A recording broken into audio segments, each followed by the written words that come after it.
Ok, listo. Muy bien. Bueno, pues buenos días. Bueno, buenas tardes. Ya son las 12 del día. Por ahí a quienes nos están escuchando, si se escucha bien, les agradecería si nos lo comentan, porque habíamos tenido algunos problemas con la cuestión del audio la vez anterior. Entonces, si escuchan bien, nos lo pueden poner en el chat. Se los voy a agradecer mucho. ¿Qué tal? Buenas tardes, licenciada Esther. Buenas tardes, licenciado Gilberto. Bueno, pues listo. Entonces, ahora sí. Tenemos hoy finalmente esta plática que vamos a llevar a cabo, en donde el doctor Luis Zamora nos va a hacer el favor de explicar un poquito más con relación a estos retos de los juicios orales en el sistema penal mexicano.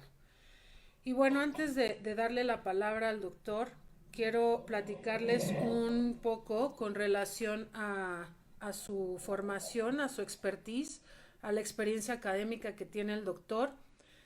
De manera general, quiero comentarles que el doctor Zamora es licenciado en Derecho por la Facultad de Derecho de la Universidad Nacional Autónoma de México.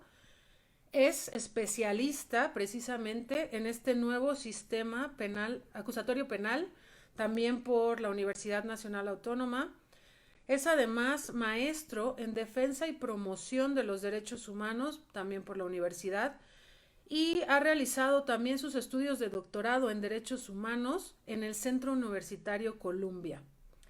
Tiene una publicación muy importante que habla sobre la filosofía del derecho, luxmarxismo, concepciones jurídicas para América Latina y el Caribe, y dentro de su formación profesional, entre muchas otras labores que hace el doctor, laboró como determinador en el órgano interno de control de la Secretaría de Desarrollo Social, en la 59 legislatura de la Cámara de Diputados del Honorable Congreso de la Unión.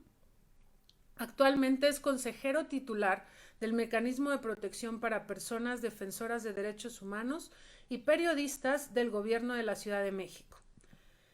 Desde el año del 2016 es titular del programa Derecho con tus derechos en la Universidad Autónoma de la Ciudad de México y dentro de su experiencia docente, que también es muy amplia, en la actualidad imparte dentro de nuestra universidad, de la Universidad CETU, Centro de Estudios Tecnológicos y Universitarios, las cátedras como Filosofía del Derecho, Amparo, Derecho Constitucional, Comparado y Derecho Procesal Penal, tanto a nivel de licenciatura como a nivel de especialidad y maestría. También imparte en el Tecnológico San Francisco la Cátedra de Derechos Humanos, Movimientos de la Sociedad Civil Organizada, Políticas Públicas y Proyectos de Intervención.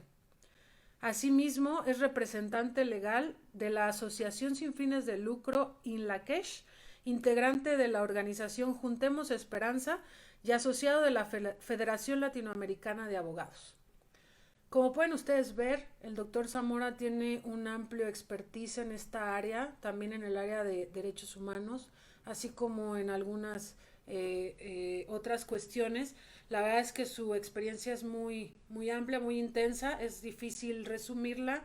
Sin embargo, bueno, de manera general yo creo que todo su expertise lo van a notar en esta plática, que al final pretende que comencemos a dar en esta serie de webinars que hemos estado realizando, pues todo lo posible, ¿cierto? Para poder mejorar nuestro saber. Estoy leyendo aquí los comentarios. Dice que no se escucha. ¿Siguen sin escuchar? Bien. Buenos días a todos. Bueno, ya buenas tardes. También yo estaba diciendo buenos días. Para poder darle paso al doctor,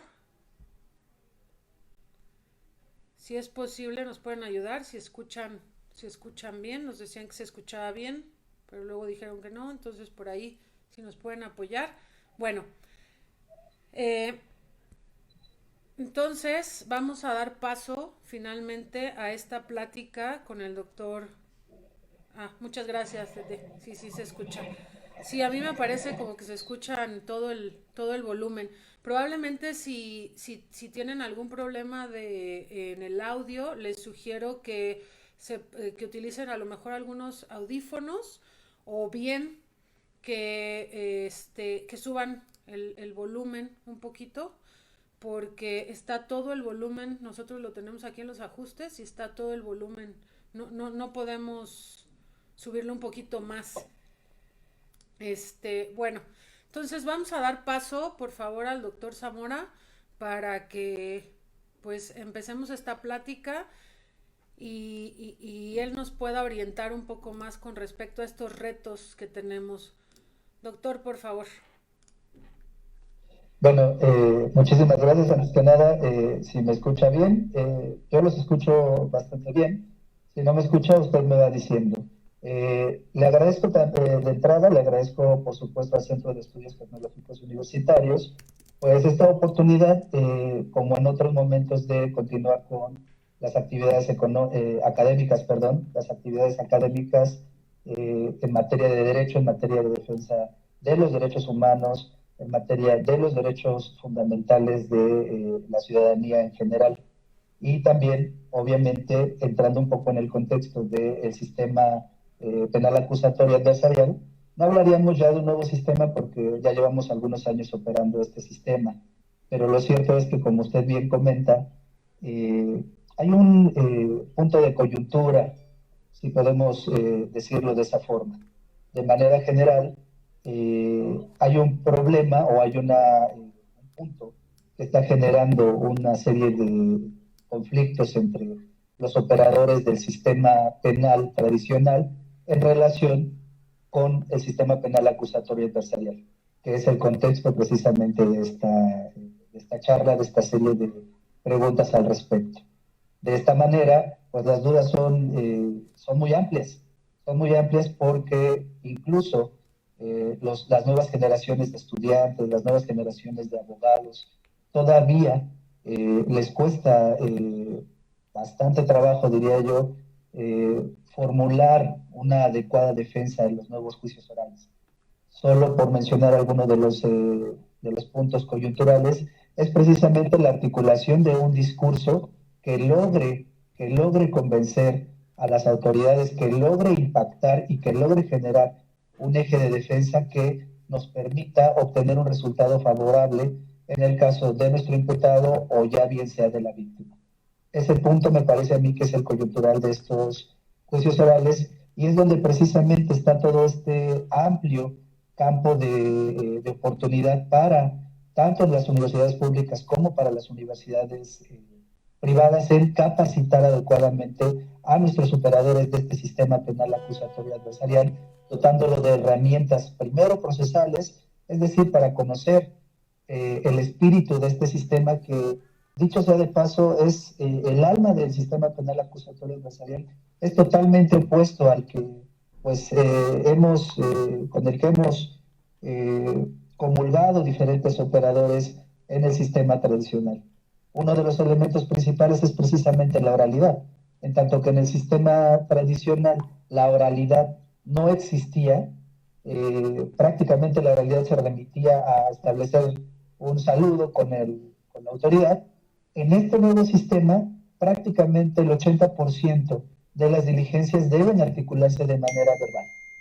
Entonces, ahí es un contratiempo o un área de oportunidad que precisamente se debe formar en los operadores jurídicos.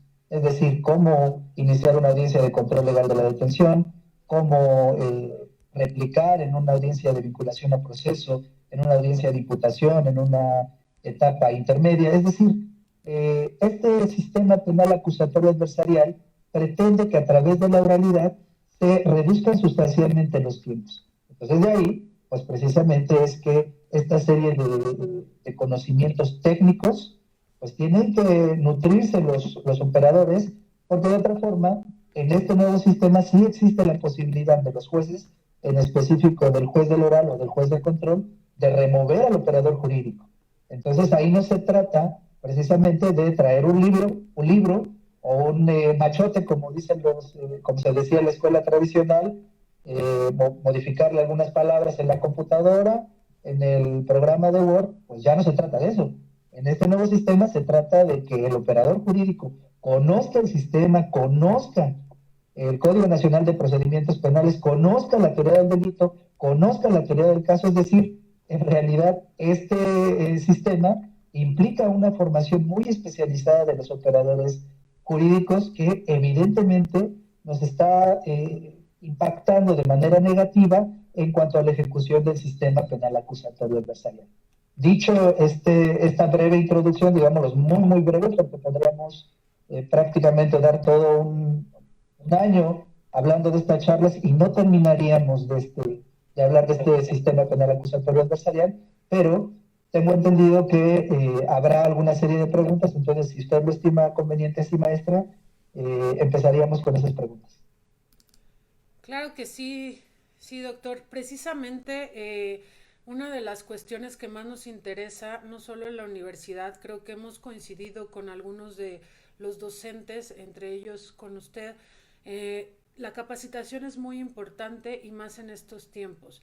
Ya había un proceso de capacitación antes de que todo esto de la pandemia sucediera con relación a los juicios orales particularmente. Sin embargo, creemos que se ha dejado como un poco de lado y más ahora que están detenidos algunos procesos. No obstante, como usted bien lo menciona, la importancia de esta capacitación es algo prioritario y creemos fielmente en la importancia de ello y de la preparación. Bueno, y justo en esta dinámica exactamente tenemos para darle un poco más de estructura una serie de preguntas que le iremos realizando al doctor. Estas preguntas tendrán una duración aproximada de unos 45-50 minutos. Después de esto tendremos un espacio también de preguntas y respuestas de parte del público. Así es que si cualquiera de ustedes tiene alguna pregunta, algún comentario, nos lo puede dejar en el chat para que terminando las preguntas y respuestas que tenemos formuladas de inicio, puedan ustedes participar también y podamos ir haciendo esta dinámica un poquito más interactiva. Y bueno, yo creo que como en toda introducción, la pregunta obligada, doctor, es ¿qué es el sistema penal acusatorio? Bueno, pues muchísimas gracias y en esa lógica a esta primera pregunta le contestaría que en realidad este sistema penal acusatorio para las personas que no estamos tan versadas en estos temas, pues precisamente el espíritu de este sistema penal acusatorio es que precisamente es todo digámoslo así, una serie de actos procesales o una serie de diligencias o una serie de pasos que lo que permiten es que la justicia en materia penal sea expedita, sea pronta y que se reduzcan los tiempos. Ese es el espíritu de este sistema, es decir, es una serie de mecanismos que permiten a las partes que intervienen en el proceso penal acusatorio, la víctima, el imputado, el Ministerio Público y las fiscalías, permiten que se reduzcan sustancialmente los tiempos de la impartición de justicia penal. En realidad, este sistema, digamos que de manera general, resultaría el cuarto intento que se pretende implementar esta justicia. En el caso concreto, pues podemos decirlo así, México entró un poco tarde, si queremos verlo así, un poco tarde en cuanto a los sistemas penales acusatorios.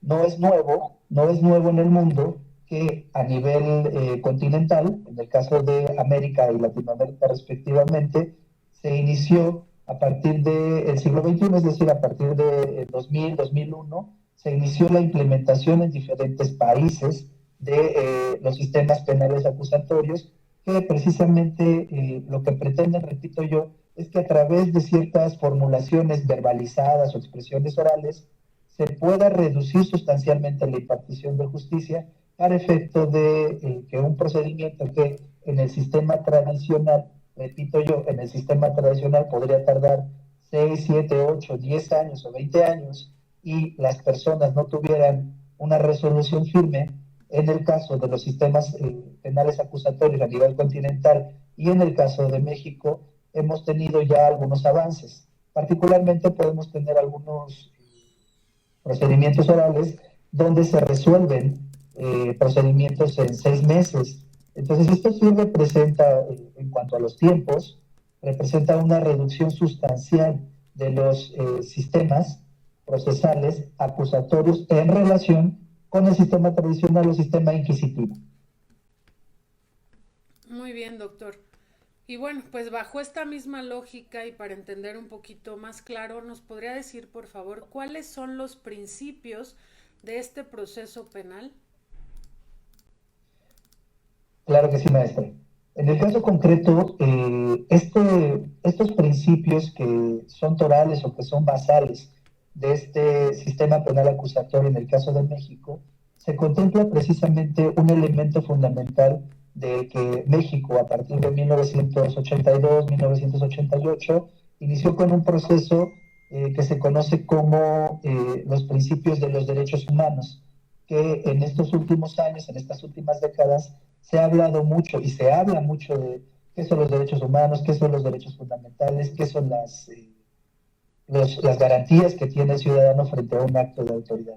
Entonces, dicho sea de paso, los principios que motivan o que basan el sistema penal acusatorio adversarial, por supuesto que son los de los derechos humanos, los de la igualdad, los de la imparcialidad, los de la presunción de inocencia, que este elemento es fundamental para este nuevo sistema penal acusatorio, por supuesto. Otro principio que también resulta fundamental es precisamente de la oralidad. Y a mí me parece, a título muy particular, que precisamente los derechos que fundan este sistema penal acusatorio, por supuesto que los más importantes serán los de los derechos humanos, por supuesto, la dignidad humana, por supuesto, el respeto a los derechos de las víctimas, por supuesto, y el principio de la oralidad, contradicción, entre otros, son los principios que precisamente motivan el espíritu de este sistema penal acusatorio adversarial en México.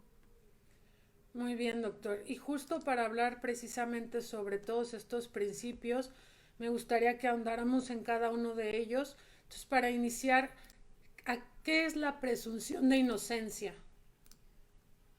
Este principio de presunción de inocencia implica que durante toda la tramitación, o mejor dicho, desde el momento en el que el policía, el primer respondiente, que así se le conoce en este nuevo sistema, el primer policía respondiente al momento de realizar la aprehensión de una persona, no lo trate como si fuera culpable ya. Es decir, tomemos un ejemplo muy típico que desafortunadamente se presenta en esta Ciudad de México. Imaginemos que una persona en la calle le grita a un policía: me robaron. En ese momento el policía, por supuesto, cumpliendo con sus funciones, tiene que aprender a la persona. Sin embargo, el policía no podría, incluso bajo este nuevo sistema, decirle: tú eres culpable. Es decir, el policía al momento de hacer esa aprehensión tendría primero que detener a la persona, pero no puede hacer otra cosa más que leerle sus derechos, es decir, la serie de prerrogativas que tiene esta persona, porque presuntamente o hipotéticamente hay un señalamiento de una víctima que está precisando que le robó un objeto. Entonces, esta presunción de inocencia, desde el primer momento en el que se opera o empieza a operar el sistema de impartición de justicia penal, opera esta presunción de inocencia. Es decir, que no puede ser culpable la persona hasta que se demuestre lo contrario. Obviamente, esta presunción de inocencia impacta en todas las etapas del procedimiento penal hasta el momento de dictar sentencia. Es decir, la persona, por ejemplo, tiene derecho a guardar silencio, y ese silencio, en contrasentido con el sistema tradicional, no implica un reconocimiento de lo que le están atribuyendo. Entonces, esta presunción de inocencia, como decíamos nosotros, implica que la persona no es culpable hasta que la autoridad en materia penal haya establecido directamente que la persona a la que le está atribuyendo la responsabilidad, exista un elemento probatorio que la responsabilice. Este elemento es fundamental para el sistema penal acusatorio adversarial. Muy bien, doctor. Y bajo el mismo esquema, algo muy importante, ¿a qué se refiere este principio de la dignidad humana? También este principio es sustancial para el sistema penal acusatorio adversarial, porque me refiero más específicamente al caso de la víctima. Es decir, La dignidad humana implica que a la víctima y en general a las personas que intervienen en este sistema penal acusatorio no se les dé un trato inhumano. Es decir, este trato inhumano puede sonar de manera muy general algo vago, pero un trato inhumano quiere decir que la persona no puede insultarla, ninguna persona parte del sistema no puede hacerle cuestionamientos de por qué estaba en el lugar donde estaba, si es que fue su responsabilidad, etcétera, etcétera, etcétera. Tomemos, por ejemplo, el caso del sistema tradicional. Durante muchas décadas, que es parte desafortunadamente de la idiosincrasia mexicana, llegaban, por ejemplo, algunas mujeres, o muchas mujeres, mejor dicho, que habían sido violentadas sexualmente, y desde el momento en el que llegaban a denunciar ese delito, por ejemplo, escuchábamos comentarios, por supuesto, reprochables de los ministerios públicos donde señalaban, bueno, señorita, es que usted utilizaba la falda muy corta. Bueno, es que usted provocó que le hicieran eso. Bueno, es que usted se contenía mucho, por ejemplo. O, por ejemplo, en el caso de la violencia intrafamiliar, llegábamos al absurdo hace algunas décadas de escuchar comentarios de los ministerios públicos de, pues su marido tiene el derecho de pegarle, señora. O criterios absurdos donde, por ejemplo, mujeres lesionadas por su marido, le decía el Ministerio Público, bueno, es que en este momento no puedo actuar porque solo le pegó una vez. Entonces, bajo esta perspectiva de la dignidad humana, todos estos elementos, por supuesto, que se eliminan. Es decir, en este nuevo sistema, por supuesto que ninguna autoridad puede decirle ni que la persona es responsable de lo que le pasó, y por supuesto, no se evita y se tutela, por supuesto, que se evite la revictimización de las personas que sufrieron el delito. Es decir, que no se le hagan comentarios insultantes, comentarios degradantes, comentarios lacerantes, comentarios que tiendan a generar la presunción de la persona o la idea de la persona que sufrió la comisión de un delito de que fue su culpa, por supuesto. La dignidad humana, repito, es evitar cualquier trato inhumano, cualquier trato indigno y cualquier trato lacerante. Perfecto.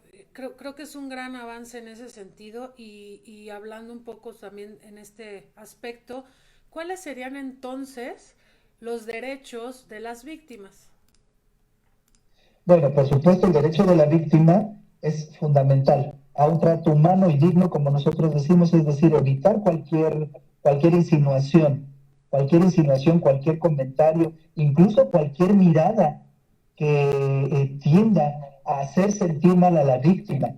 Es decir, solo a lo que se tiene que remitir el Ministerio Público es a recabar información, pero mediante técnicas de litigación, mediante técnicas de interrogación, como preguntas muy específicas, sin pronunciarse de manera subjetiva, repito yo, es decir, no se le puede, por ejemplo, decir, oiga, en el caso de una violación sexual, repito, desafortunadamente pasa en el caso mexicano, pero en el caso de una violación no puede decirle, oiga, pues quítese la ropa, por ejemplo, o por ejemplo, díganos en específico qué le hizo el violador. Es decir, en este nuevo sistema, el derecho de la víctima es a tener un trato digno, un trato respetuoso, por supuesto, a la reparación del daño, que es el espíritu precisamente de este sistema penal acusatorio. Es decir, no basta que se le castigue a la persona que cometió un delito. Además, este sistema penal acusatorio establece, primero, medidas de no repetición del acto que generó precisamente un agravio a la persona, es decir, que se garantice fehacientemente que no se va a repetir esta conducta, pero además que mediante la figura de la reparación del daño se establezca una compensación por parte del imputado o por parte precisamente del sentenciado para que se logre que la persona pueda tener un resarcimiento de ese daño. En ese daño también implica, por supuesto, el acompañamiento psicológico. Es decir, una víctima del caso del que estamos hablando, que fue violentada sexualmente, pues por supuesto que debe tener un acompañamiento psicológico para que la persona asimile desafortunadamente la comisión de este evento. Es decir, este derecho de la víctima se hace presente durante todo el procedimiento penal acusatorio adversarial, pero me parece a mí que, por supuesto, la reparación del daño es una de las partes novedosas de este sistema penal acusatorio adversarial. Muy bien, doctor. Y hablando sobre estos mismos principios, ¿a qué se refiere el principio de contradicción? También es un elemento muy importante el principio de contradicción y me parece a mí que este principio entra muy en el contexto de los operadores del sistema penal acusatorio adversarial. Este principio de contradicción impone que precisamente las partes, tanto el imputado, tanto los asesores jurídicos del imputado como los asesores de la víctima, los asesores jurídicos de la víctima, como el Ministerio Público, en este principio de contradicción, tienen que hacer evidentes precisamente las inconsistencias de la contraria. Ustedes nos preguntaremos cómo se hace evidente precisamente estas contradicciones, tanto de las partes, pues precisamente a través de las técnicas de litigación en materia oral. Es decir, en este aspecto jurídico tendrá que estar muy bien versado y muy bien en conocimiento de este nuevo sistema para que las partes hagan evidentes las contradicciones, tanto de la investigación, tanto de los argumentos de la víctima, tanto de los argumentos del imputado, como de los argumentos del Ministerio Público. Cabe aclarar que este principio de contradicción se hace fehaciente en todas las etapas del sistema penal acusatorio adversarial. Tomemos, por ejemplo, el caso de un control legal de la detención, donde se hizo una detención incorrecta por parte del policía respondiente. Entonces, este principio implica que el operador jurídico, en el caso concreto del asesor jurídico del imputado, tendrá que verbalizar con argumentos fehacientes precisamente esas inconsistencias que existieron entre la detención del imputado y lo que señala precisamente el Ministerio Público. Entonces, muy importante este principio de contradicción.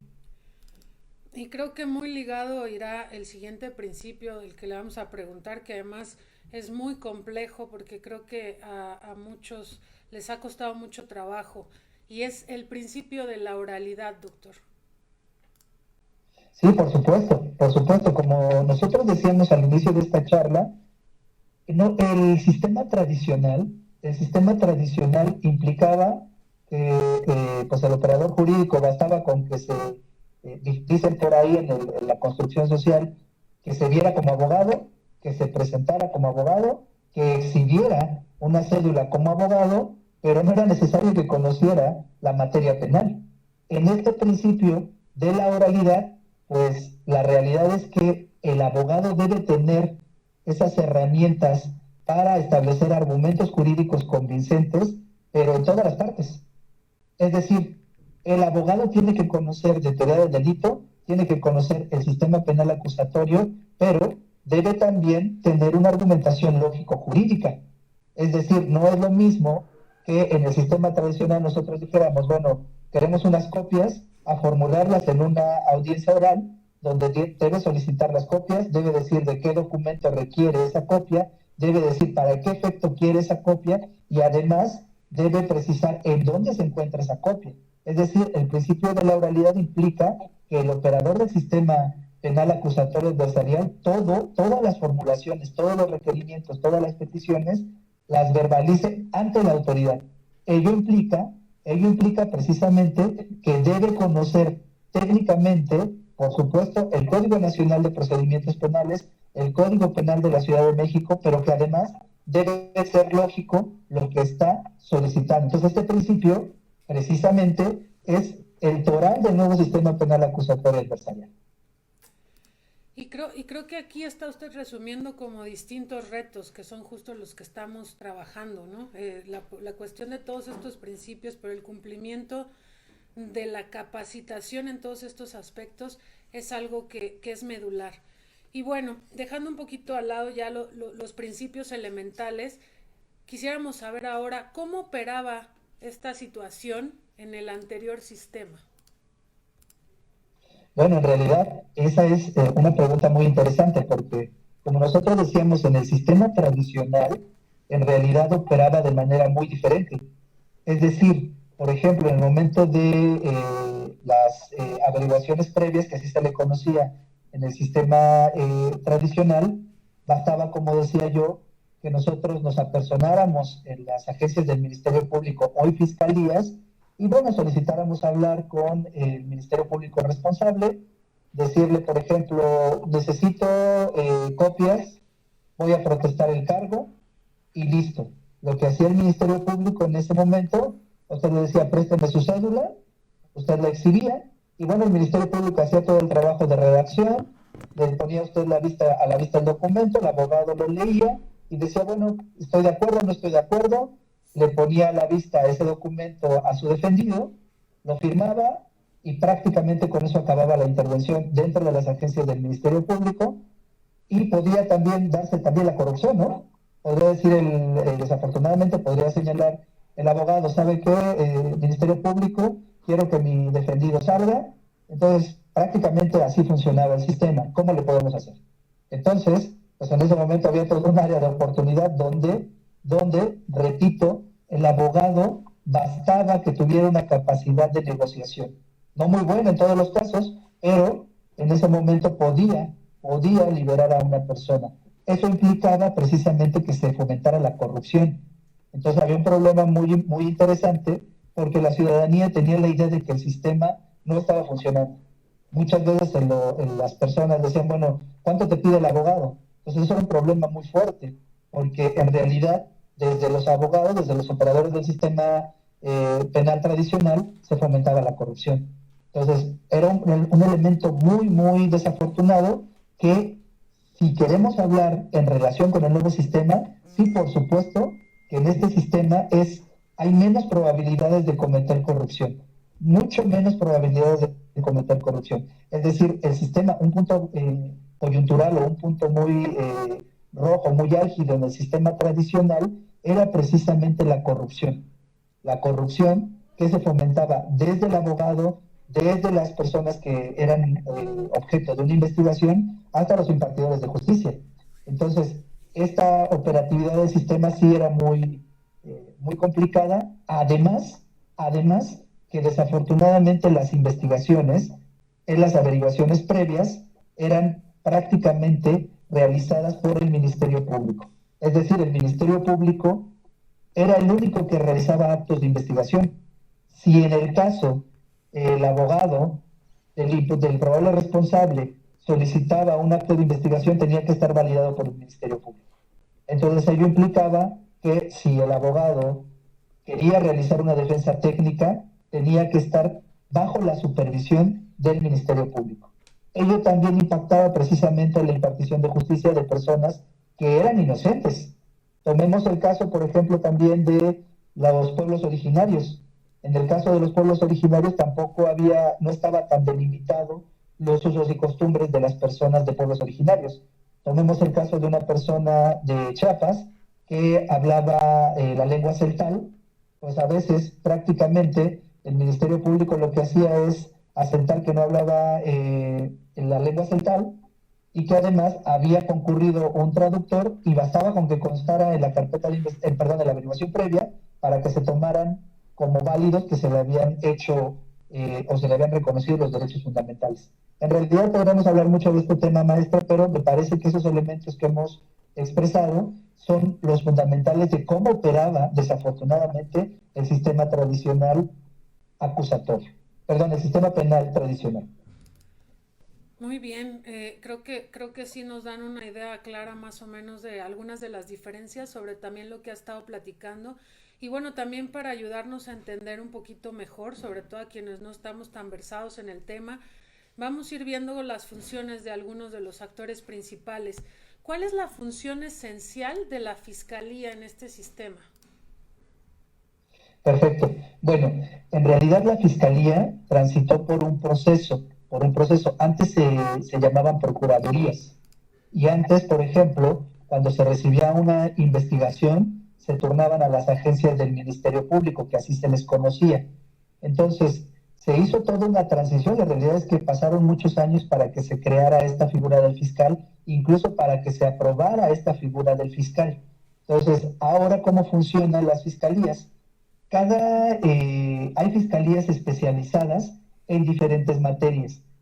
Por ejemplo, tomemos Fiscalía Especializada de Delitos en Tránsito, Fiscalía Especializada de Delitos Sexuales, Fiscalía Especializada del Menor, fiscalía especializada en materia de narcotráfico, fiscalía especializada de delitos contra la salud. Entonces, como ahora funciona, este sistema implica que hay diferentes, ¿cómo decirlo? Diferentes unidades especializadas que tienen la obligación de realizar actos de investigación hasta antes de presentar a una persona o de tener una persona que resulte vinculada respecto a un hecho ilícito. Es decir, estas fiscalías, hay varias fiscalías, en el caso concreto de la Ciudad de México, pero además hay una fiscalía general. Es decir, si tomamos, por ejemplo, el caso de una pirámide, digamos que en la cúspide de la pirámide estaría la Fiscalía General, en el caso de la Ciudad de México, la Fiscalía General de la Ciudad de México, y abajo, en un peldaño abajo, estarían las fiscalías especializadas. Obviamente, todas estas fiscalías especializadas van a responderle a la Fiscalía General de Justicia de la Ciudad de México. Esas fiscalías generalmente están dispersas en toda la Ciudad de México. Generalmente, algunas están integradas a las llamadas alcaldías, antes delegaciones.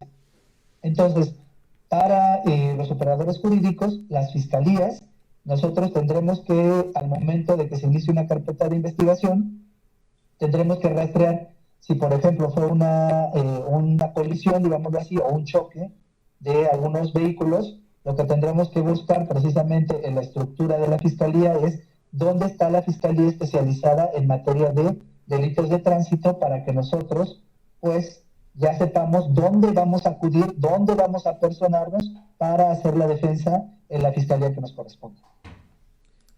Excelente, doctor. Y ahora, ¿cuál sería entonces también la función esencial que tienen los jueces de tribunal de juicio oral? Perfecto. Aquí la realidad es que esta figura resulta novedosa en el nuevo sistema penal acusatorio. En el anterior sistema no existía un juez del oral.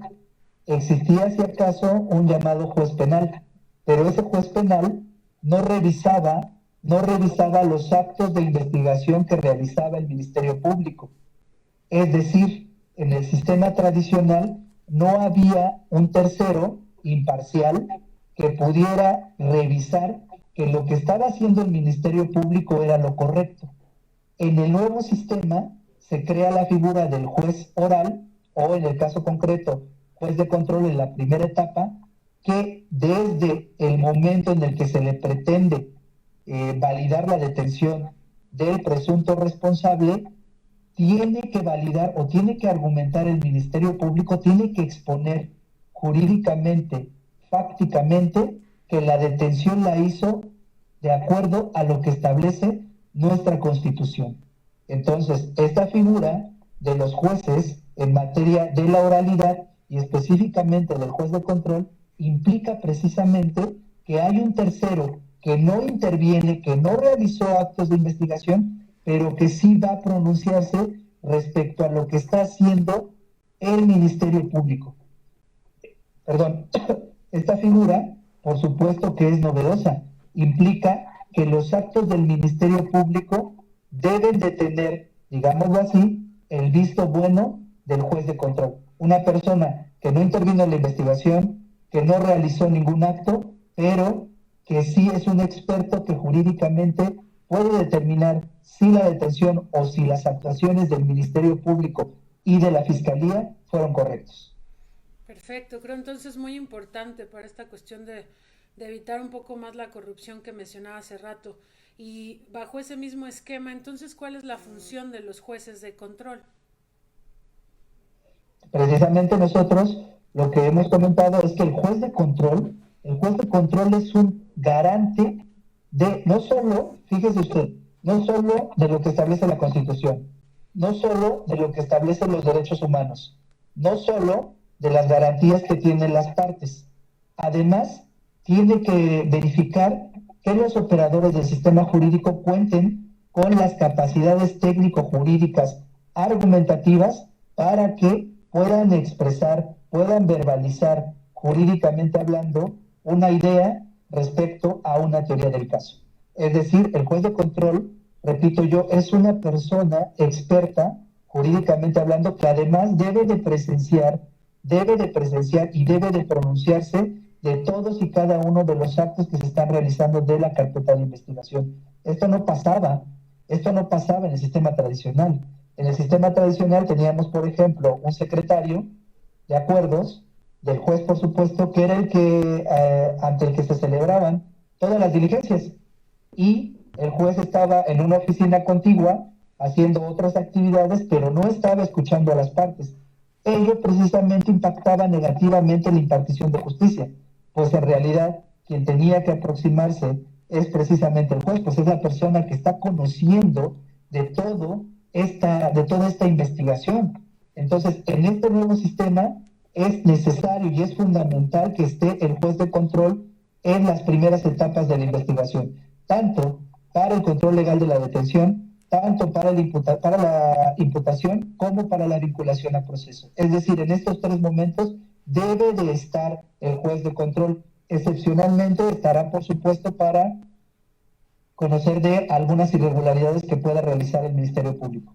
Decíamos nosotros, puede ser el caso de que nosotros realicemos como operadores del sistema de justicia penal un acto de investigación y no pueda realizarse por razones ajenas a nosotros. Sin embargo, en este nuevo sistema podemos solicitarle al juez de control que nos habilite, por ejemplo, las intervenciones de comunicaciones, el interrogatorio de testigos, el interrogatorio de las partes, etcétera, etcétera, etcétera, sin necesidad de que el Ministerio Público lo valide. Dicho de otra manera, el Ministerio Público puede estar en contra de realizar ese acto de investigación. Sin embargo, nosotros podemos hacerle el conocimiento al juez de control de la oposición del Ministerio Público, y el juez de control puede validarnos la práctica de estos actos de investigación. Esto no pasaba, por supuesto, en el sistema tradicional. Sí, no, claro, me parece que hay cambios muy importantes de fondo, bastante interesantes. Ya usted mencionó en su momento los derechos de las víctimas. Ahora, un poquito hablar sobre los derechos del detenido, que también es importante. Sí, por supuesto. Aquí un elemento muy importante a considerar. Aquí también hablamos de que el detenido tiene derechos. Entonces, por ejemplo, uno de los elementos fundamentales, fundamentales en este nuevo sistema penal acusatorio es precisamente la Carta de Derechos que tiene la persona que está o que va a ser investigada. Es decir, en el primer momento en el que se le detiene, por supuesto que el oficial respondiente le tiene que decir que tiene derecho a declarar, a no declarar si así lo desea, a guardar silencio, a no ser torturado, a comunicarse con una persona de su confianza, a tener derecho a un abogado, y si no tiene derecho a ese abogado, no puede costearlo, la fiscalía tiene que nombrarle a un abogado. Si en el caso de que se trate de una persona que sea de pueblos originarios, tiene derecho a que se le nombre un intérprete, un traductor, tiene derecho también a leer las imputaciones que le están haciendo, a no firmar si así no lo desea, es decir, a no ser torturado, por supuesto, a no ser insultado, a no ser lacerado, a no recibir ningún trato indigno. Es decir, si nosotros tomamos toda esta serie de derechos que tiene precisamente el presunto responsable, no pasaba en el caso concreto en el sistema tradicional. Toda esta serie de derechos, además, debe ser validado tanto por el Ministerio Público, y en su momento procesal también deberá ser validado en el control legal de la detención. Es decir, en este caso concreto, de los derechos del presunto, fíjese usted, el juez de control le preguntará expresamente a la audiencia de control si se le leyeron sus derechos, si tuvo un trato digno, si no fue materia de alguna vejación, de alguna tortura, tanto psicológica como física. Esto, por supuesto, que no pasaba tan específicamente en el sistema tradicional. Entonces, aquí la realidad es que, si bien es cierto, no está en este momento donde el presunto responsable se le detiene, no vamos a pronunciarnos si realizó o no la conducta, que puede ser reprochable o irreprochable, socialmente hablando. Lo que se va a garantizar es que esa persona tenga todos y cada uno de los derechos que tiene cualquier persona que va a ser investigada por la comisión de un ilícito. Muy bien. Y entonces, ¿qué sería también algo muy importante? Una medida cautelar. Bueno, ahí las medidas cautelares precisamente son todas y cada una de las salvaguardas que se va a realizar en las audiencias de control de la detención y en las de medidas cautelares para determinar que la persona que está siendo investigada no se sustrae, no se pueda sustraer de la acción de la justicia. Obviamente, estas medidas cautelares van en relación con la presunción de inocencia. Sin embargo, la excepción a estas medidas cautelares son las de la proporcionalidad, es decir, de acuerdo a el ilícito que se está investigando. Si nosotros estamos hablando de un robo de famélico, como se le conoce en el ambiente jurídico, es decir, de una persona que tuvo que robar porque no tenía que comer, pues las medidas cautelares serán muy mínimas. Quizás será firmar y quizá esa persona, por sus mismas condiciones, pues podrá tramitar o contender este procedimiento penal en libertad. Pero si nosotros estamos hablando de los delitos de corrupción, de los delitos de violación sexual o de los delitos de violencia sexual o como en el caso de feminicidio, por supuesto que las medidas cautelares serán de mayor proporcionalidad. Es decir, en los casos concretos de esas medidas cautelares se aplicará, por supuesto, la prisión preventiva oficiosa.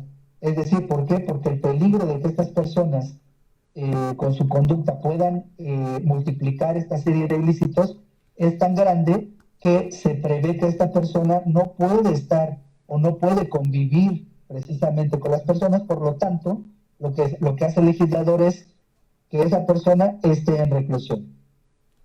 Muy bien. Y entonces, ¿cuáles son los llamados datos de prueba? Bueno, en el caso de los datos de prueba, precisamente constituye cualquier huella, cualquier hecho fáctico que permita que se pueda guardar una constancia en la carpeta de investigación. Entonces, en este caso, estos datos de prueba tendrán que resguardarse en la llamada cadena de custodia. ¿Y qué es la cadena de custodia? Precisamente es el aseguramiento de todo ese material probatorio, que permita que en el momento en el que se van a debatir precisamente los elementos probatorios, exista una constancia en la carpeta de investigación. Muy bien. Y creo que aquí en la siguiente pregunta que tenemos aquí preparada, algo de lo que hablábamos que representa uno de los principales retos. ¿Cuáles son las audiencias en este sistema penal acusatorio? Bueno, en realidad en estas audiencias prácticamente son 4 audiencias. La primera, por supuesto, que esa es que se lleva precisamente con el juez de control, precisamente será el control de la detención, el control legal de la detención, la de vinculación a proceso, por supuesto, la de la etapa intermedia y la etapa de juicio oral. Y bueno, la última, que ya no es como tal como una audiencia donde se debata algún tema, pero la audiencia de ejecución de sanciones. Es decir, si nosotros observamos, en este nuevo sistema son pocas audiencias y en realidad en este nuevo sistema, bajo el principio de concentración, implica que las audiencias se puedan reducir, que usted pueda tener 3 audiencias en un mismo día. Es decir, podemos tener en este sistema penal acusatorio adversarial una audiencia que inicia a las 8 de la mañana y terminará a las 8 de la noche. Entonces, aquí implica, este en realidad es un elemento muy novedoso del sistema penal acusatorio adversarial, porque implica precisamente que durante 8 o 10 o 12 horas el abogado tendrá que estar articulando un discurso jurídico y analizando la carpeta de investigación ininterrumpidamente. La realidad es que sí es un trabajo, pues si lo podemos decir así, es un trabajo espectacular, es un trabajo muy minucioso, muy detallado y muy extenuante de los operadores del sistema penal de justicia. Pero ello también implica el reto de que los operadores del sistema de penal acusatorio adversarial estén bien preparados, por supuesto. Entonces, pueden tener algunos recesos, sin embargo, por ejemplo, en el caso de su servidor, la primera audiencia que tuvimos hace 6 años en el sistema penal acusatorio adversarial duró 10 horas y fue en domingo. Entonces, nosotros entramos a las 8 de la mañana y bueno, la realidad es que fue una audiencia extenuante, pero por supuesto logramos salir avantes de estos nuevos retos de estas audiencias, pero sí implica que estas audiencias son muy extenuantes, pero podemos tener en un día por lo menos 3 audiencias.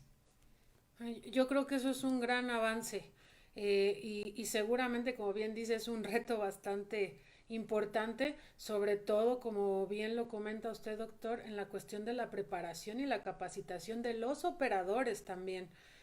Y bueno, hay otro término por aquí que nos gustaría que nos comentara. ¿Qué son los mecanismos alternativos de solución de conflictos? Gracias. Sí, efectivamente, esta también es una figura muy novedosa, muy, muy novedosa. Anteriormente, en el sistema tradicional había un acuerdo 002, si mal la memoria no me engaña, donde los ministerios públicos tenían la posibilidad de invitar, al momento de que llegaban a las agencias del Ministerio Público, de invitar a los intervinientes o a la víctima y al probable responsable para llegar a un acuerdo. Pero en el caso concreto del nuevo sistema penal acusatorio o del sistema penal acusatorio vigente, existe varias etapas donde se prevé que se puedan solucionar los conflictos sin llegar a la etapa de juicio oral. Esto por supuesto que es novedoso, pero no quiere decir que no sea particular la forma en la que se van a solucionar estos conflictos. Una parte, por supuesto, muy importante es, como decíamos nosotros, la reparación del daño. La reparación del daño, las garantías de no repetición, por supuesto, y que el delito se sancione. Entonces, este elemento importante de los mecanismos alternativos de solución existe tanto en la parte del presunto imputado, tanto de la víctima, tanto del Ministerio Público, tanto como los jueces. Es decir, todas las partes van a favorecer, siempre y cuando no se violenten derechos humanos, ni derechos fundamentales, ni las garantías de las partes, van a fomentar, van a proponer y van a incentivar formas mediante las cuales se puedan solucionar la comisión de los delitos sin que se violenten los derechos especialmente de la víctima, especialmente de la víctima. Repito yo, esto es muy importante, porque, por ejemplo, en el caso, por ejemplo, de una violación sexual, pues por supuesto, puede existir una terminación anticipada, pero siempre y cuando el imputado reconozca la comisión del delito, siempre que exista un elemento de prueba que precisamente lo vincule, por supuesto. En estas salidas alternativas, tampoco es válido que una persona se declare culpable sin serlo. Es decir, se tiene que tutelar primero que se acredite la comisión del delito y que además la reparación del daño de la víctima sea acorde con la conducta que se cometió. Muy bien, muchas gracias. Y ahora, en relación con otros países, ¿qué resultados ha tenido este sistema penal acusatorio en otros países? Bueno, la realidad es que en otros países está funcionando la oralidad. En específico, en el caso de nuestros países latinoamericanos, la realidad es que sí ha tenido ciertos avances. Obviamente estamos hablando de que no tenemos más de 2 décadas de la oralidad en el caso de Latinoamérica, pero los indicadores no son del todo imprecisos. Es decir, lo más importante en el caso de Latinoamérica es que se están reduciendo los tiempos para la impartición de justicia. Obviamente el área de oportunidad o el área que está generando mayor coyuntura, mayores focos rojos, es precisamente la ausencia de capacitación de los operadores del sistema, de los sistemas orales. Ese es un problema fundamental porque si bien es cierto que ya hay una infraestructura, si bien es cierto que los jueces del oral ya están capacitados, el problema que está evidenciándose es precisamente que los operadores, es decir, los abogados, no tienen herramientas técnico-jurídicas para defender sus asuntos. Ello implica que hay algunos casos donde no se están tutelando defensas técnicas y, por supuesto, pues hay violaciones a derechos humanos y derechos fundamentales, pero porque no hay una contraparte, es decir, un abogado o un operador jurídico que esté haciendo evidentes estas contradicciones. Entonces, la realidad es que lo cierto es que hay buenos saldos, sin embargo, hay que favorecer la capacitación de los operadores de los sistemas penales orales. Perfecto. Y creo que muchos, he escuchado muchas controversias con respecto a esto de lo que sucede en otros países, porque muchos dicen, es que eso no pasa aquí en México y no podemos hacer una comparativa.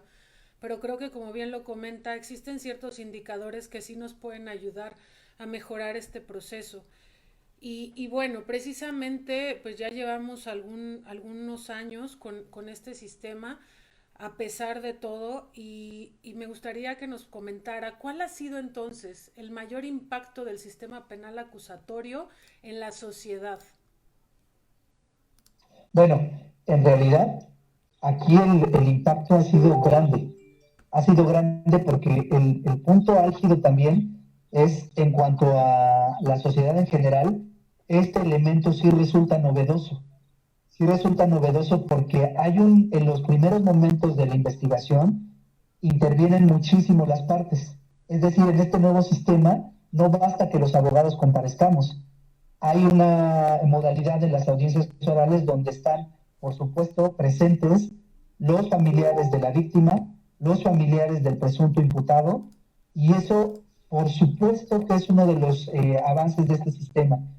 Antes, en el sistema tradicional, llegaba el abogado a las agencias del Ministerio Público y le decía a los familiares de sus representados, siéntese aquí, se tardaba unos 10, 30 minutos o una hora, salía y les decía, bueno, les tengo buenas o malas noticias, y punto.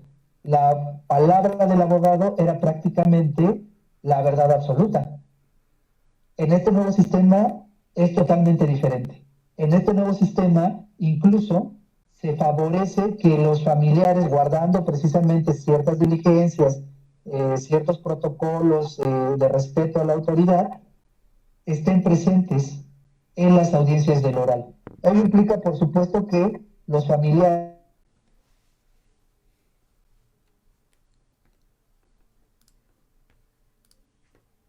en cuanto a la situación jurídica de las partes intervinientes.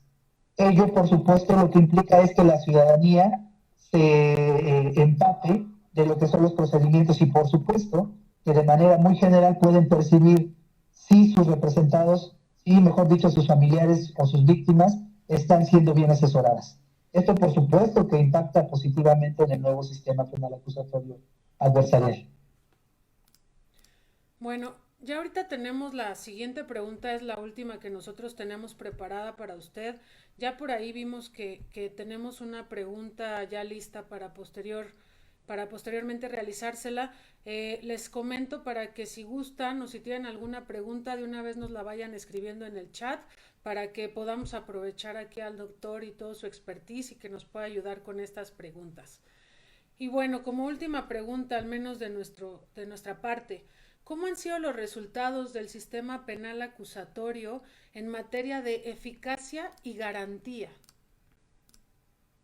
Bueno, estos aspectos, por supuesto, que son es el espíritu, mejor dicho, del sistema penal acusatorio adversarial. Y por supuesto que la eficacia está construyéndose. Hay buenos resultados. Sin embargo, repito yo, la eficacia está condicionada a algunos aspectos como los siguientes. Por supuesto, que los jueces estén capacitados, que los asesores jurídicos de las personas que son investigadas estén bien capacitados, que conozcan el sistema, que conozcan las técnicas de litigación, que conozcan argumentos lógico-jurídicos que puedan verbalizarse y, por supuesto, que conozcan lo fundamental que es la teoría del caso y la teoría del delito. También, por supuesto, que los asesores jurídicos de las víctimas estén preparados como asesores jurídicos victimales y, por supuesto, que los ministerios públicos y las fiscalías realicen buenas investigaciones. Me parece a mí que un punto coyuntural que sí está dilatando la impartición de justicia penal es, por supuesto, la cadena de custodia, es decir, el aseguramiento de los bienes, materia de un hecho ilícito. Hay que capacitar más a los policías, por supuesto, hay que dotarlos de elementos técnico-jurídicos para que puedan asegurar la cadena de custodia, para que puedan practicar las aprehensiones sin violentar derechos humanos y derechos fundamentales. Pero si nosotros queremos hablar de un porcentaje, por supuesto, diría yo que hemos rebasado con el 65%, estamos al 65% de eficacia jurídica. Obviamente ese 35% está condicionado a que todas las personas, todos los operadores del sistema de justicia penal estemos capacitados, estemos versados sobre los temas de este nuevo sistema, por supuesto. Perfecto, muchas gracias. Muy interesante. Y creo también que este tipo de temas no son únicamente exclusivos de los abogados, ¿no? En mi caso personal, pues no soy abogada, pero creo que estos son elementos que deberíamos de conocer todos, tal vez no a la misma profundidad, pero sí creo que son pláticas que debemos de considerar y yo le agradezco mucho, doctor. Ya tenemos aquí un par de preguntas en el chat. La primera es de Gilberto de la Rosa. Un saludo, Gilberto, mucho gusto verte por aquí. En caso de que concurran delitos diversos cometidos por un sujeto en una misma situación, ¿a qué fiscalía se acude? Bueno, primero ahí tenemos que analizar cuál es el delito que tiene mayor gravedad. Por ejemplo, si nosotros tomamos un robo y, por ejemplo, tomamos delitos contra la salud, que es narcotráfico, y el robo fue menor, y el monto de lo asegurado o de estas mercancías que se estaban traficando en vía de estupefacientes, pues por supuesto que será la Fiscalía Especializada de Delitos contra la Salud.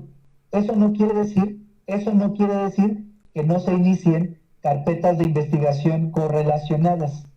Es decir, nosotros tenemos que hablar de que en este nuevo sistema hay el concurso de delitos, que también es parte del sistema tradicional. Sin embargo, en el caso concreto, tendría que, bajo el principio de concentración, consolidarse los delitos contra la salud, los delitos de robo, para que en el momento de que se haga el control legal de la detención, se realice toda la narración de esos hechos y, por supuesto, que el Ministerio Público, fíjese ahí, tendrá que comparecer el Ministerio Público de la Agencia Especializada de Delitos contra la Salud y, por supuesto, de la especializada en delitos de robo, para que ambos, de manera pormenorizada, realicen la imputación y la solicitud de vinculación al proceso por esos delitos. Es decir, en el caso del que está hablando Gilberto, me parece que fue la persona que hizo la pregunta, sí, tendrían diferentes carpetas de investigación, pero bajo el principio de concentración, todas tendrían que consolidarse en los mismos momentos procesales.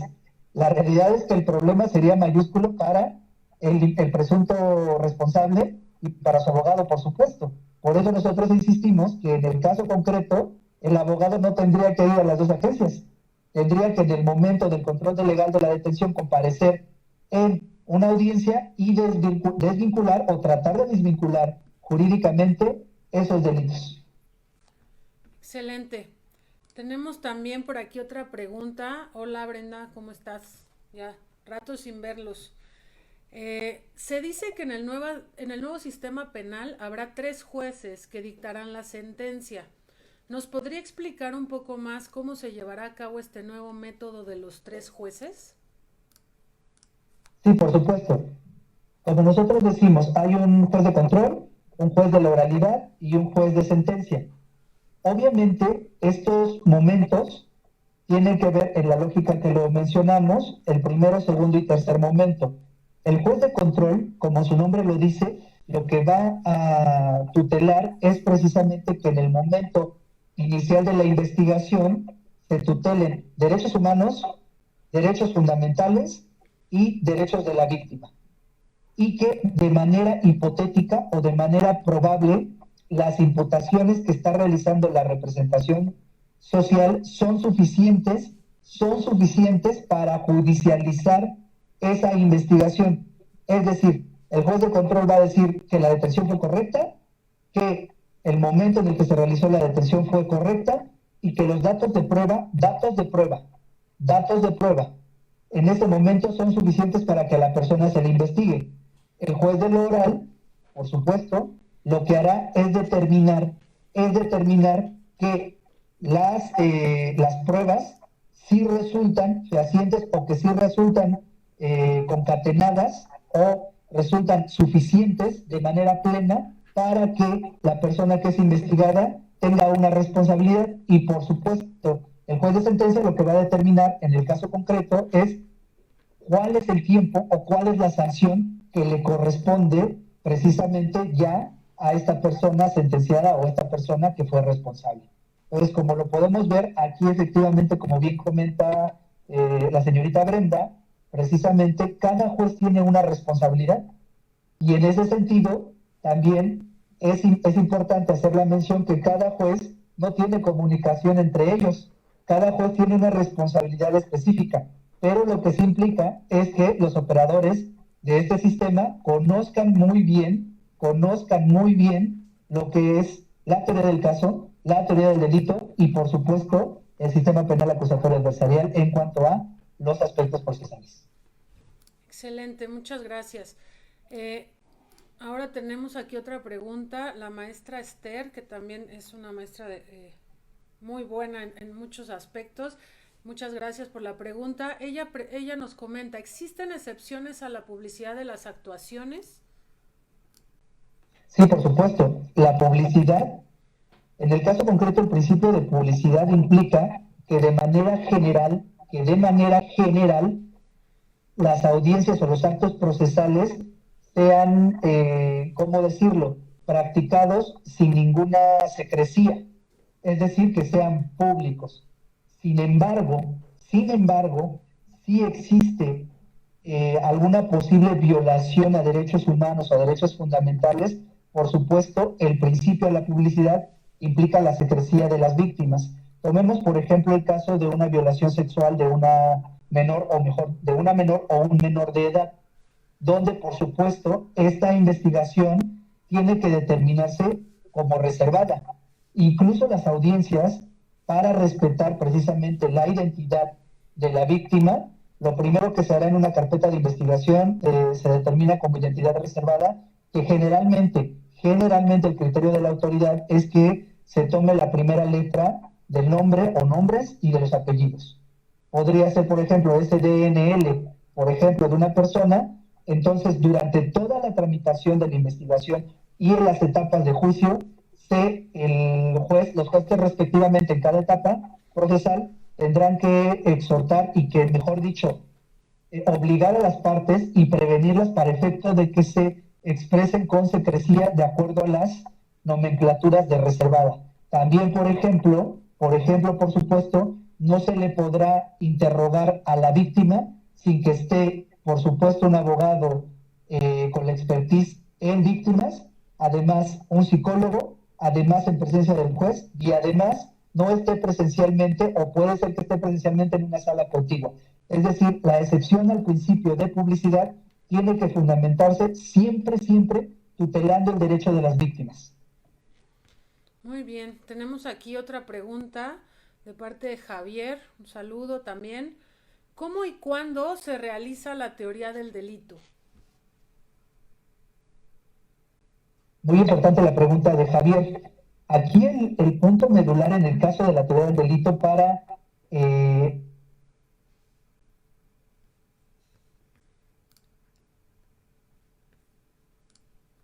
donde nosotros, prácticamente no existía la teoría del caso, existía solo la teoría del delito. Y la teoría del delito, de acuerdo a sus 4 elementos, el abogado lo que tendría que determinar es si de acuerdo a esos 4 elementos se configuraban para determinar si existía la responsabilidad o no. En el caso del nuevo sistema penal acusatorio adversarial, hay un momento fundamental, o mejor dicho, 2 momentos fundamentales, donde el abogado sí tiene que estar muy versado respecto a la teoría del delito en cuanto a estos elementos 4 elementos tradicionales. El primero es el momento donde en la fiscalía se está realizando la investigación.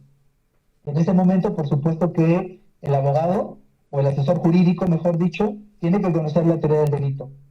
Y en el caso concreto del momento del control de la detención y de la imputación y vinculación a proceso,